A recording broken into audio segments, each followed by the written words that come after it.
Hello and welcome to Simon Says Artwork. In this episode I will be doing an ink first drawing of Maggie Gyllenhaal. I recently watched The Lost Daughter and she is the director of the film. I was a big fan of it, and since then I've been trying to do a couple of drawings from, well, this is the second drawing that I've done of people involved with that production. So with this drawing, what I'm doing is I'm using my Staedtler Brush Pen, which is I've mentioned in a video before that it's not really bristles, it's a nib, but it's a flexible nib, and it is called a brush pen even though it's not really a typical brush. It's one of my favourite pens to use for drawing because it really has a nice varying line weight to the marks that you make, and I just think the quality of it is nicer than having a solid line that you get from fine liners. Even though I really do enjoy fine liners, you have to go back over the line to get that different weight, whereas with this you have that control and it's much easier to use than most brush pens in my experience. So I start off by doing the outline of the forehead and the side of the face, just because I feel like that's some of the largest shape that I can see to define who I'm drawing, and then I build up the eye sockets and the nose, but it's a really washed out photo reference, so I'm trying to be really careful to not do too many details that are really dark and heavy because they're not included in the picture. Now it's not a perfect drawing of Maggie, but at the same time I'm quite happy with how it turns out because I feel as though it does have a likeness. Now that's a correction I've just made there, so the line for her forehead I've just made slightly smaller because I don't want it to be too skewed, and it is easy to do because I've not done an underdrawing. And this is just something which I'm doing as a practice to try and get better at portraiture and just drawing in general without an underdrawing. I quite like ink first drawing, so I'm just practicing that really. Now what I'm doing is obviously going around the hair and trying to get in bits of the ear and using tiny bits of dashes and whipped out lines just to get an impression of what things look like, but without being too slow on the mark, because then you get a consistent line weight and sometimes you can get something which wavers in the mark. So with that I tried to be fairly quick with getting the line down there and just commit to a mark for the back of the head. Now this video is speeded up slightly, but it's not speeded up very much. I'm only using iMovie to make this, so I've not got the ability to make it into a time-lapse video like I would if I used After Effects, because unfortunately I'm unable to use that at the moment. I've only got iMovie at my disposal, so I am disposing of it, as you can see. So this is a thing where I'm trying to learn from the photo reference the accuracy of the human form, which I wouldn't have been able to guess or do if I was drawing from imagination. And one of the things is the width of the neck. I usually go more like a Disney illustration where you do a Disney princess or just a female character, where I would have made the neck too slim really and, you know, more swan-like, and it looks much more natural and much better to do an accurate width of neck, and then to have the curves along the shoulder lines where you can see the muscles and that there are you know, anatomical forms underneath the skin, and that makes it look, you know, more accurate. So again, trying to do little dashes here and there. I did some marks underneath the neck just as suggestions of where the hatching will go, because I will go in with hatching later. At the moment I'm just still trying to build up the form before I put in any shading, and then I realised that she does have some contouring around her cheekbone, and I think that's makeup, but it is just emphasising her cheekbones. So I thought if I get that in, and then I'll start to box off some of this area around the hair which is fully in shadow, and it's just all black parts of the hair because it's just not catching any light. So I thought if I get that in, that will start to really define where the light source is. And with it being such a flushed out and bleached out kind of photograph where you can't see deep heavy shadow, it's not a dramatic lighting that's on her, you've got to be really careful with how you add that, and you can't, you know, start to impose it where it doesn't exist, because it won't be as accurate as you want it to be. So I'm using things like where the hair is in shadow to do that. And then for the rest of the hair, I'm trying to slowly just pick away at where the direction of the hair is going, and also the shape of the different kind of bushels of hair, and just how it all collects and forms, and then where the shadows are in between.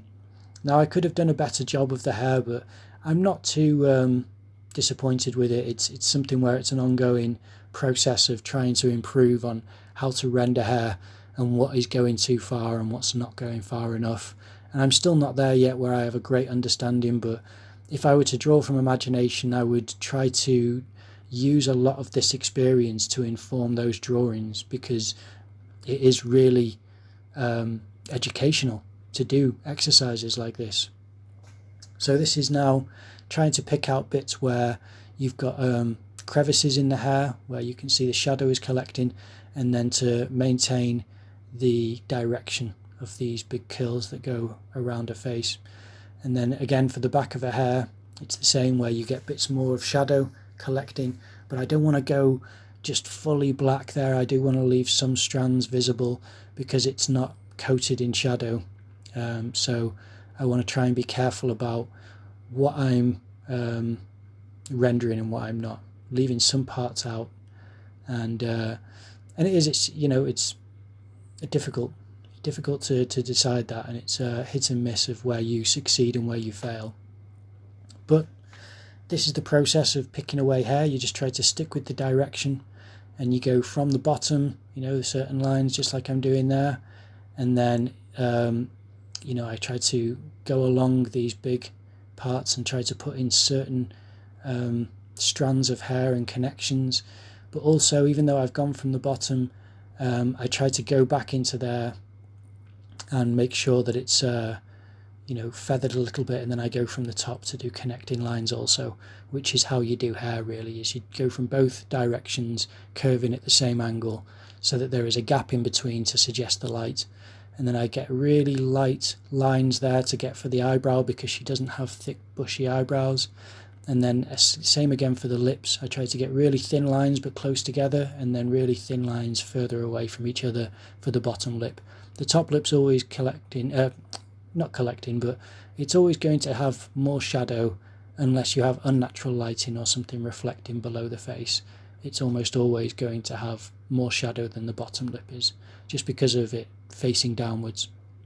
I get bits of shading in between the eyes, and then I start to go underneath the chin.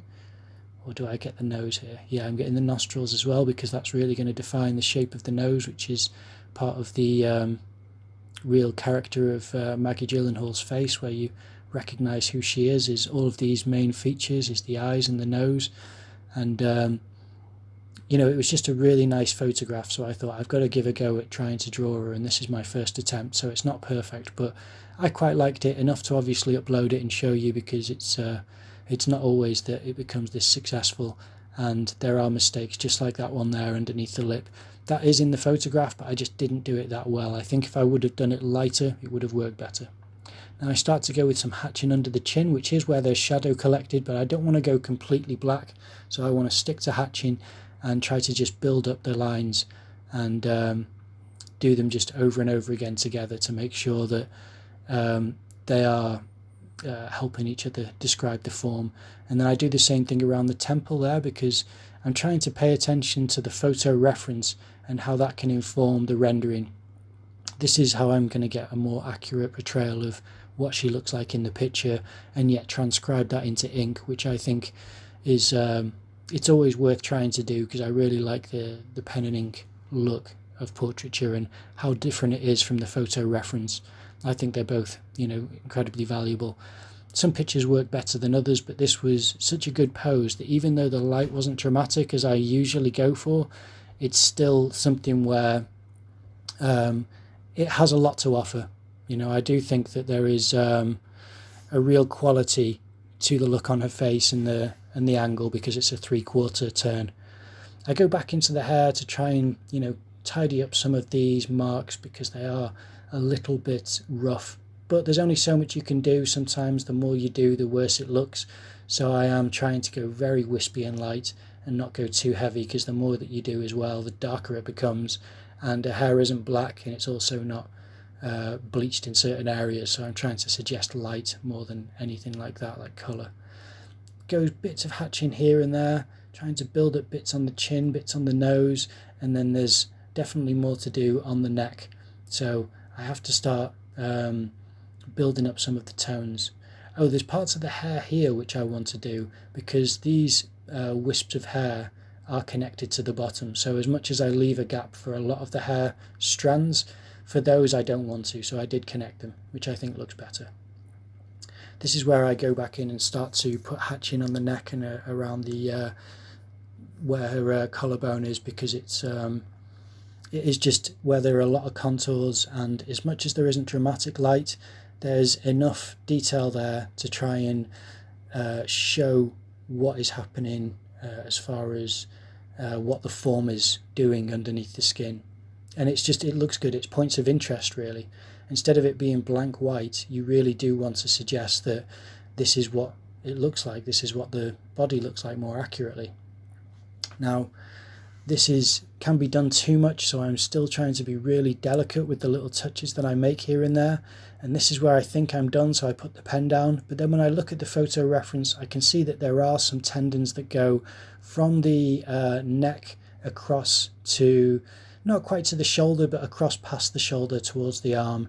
So I think if I really go light, I can start to include some diagonal lines going down from the neck there, just down towards, just past the shoulder, if you see what I mean. It'd go down towards the bicep, I suppose, and that adds something.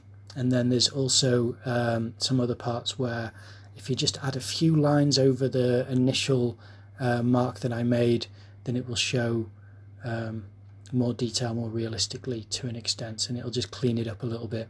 I again think I'm done here, but in truth I keep on noticing things where I think, you know, if you just do a little bit more here and a little bit more there, it's always worth touching up and making sure that you're happy with it and satisfied with what you've left. I think I'm done again, but once again, I think if I just do this part of the neck and straighten up these lines with a bit of hatching, it won't hurt. It's following the photo reference, and I'm more happy with how it looks now than what I would have been if I hadn't have gone back in and just touched up those last few marks. But that is where I leave it, and I'm quite happy with how it looks. I think it's fairly decent. It's not perfect, but that is my portrait. It was about 25 minutes, and that's Maggie Gyllenhaal. I hope you enjoyed the video. If you do, then please consider giving it a like and leave me a comment, and if you're feeling really generous, then subscribe. Alright, thanks.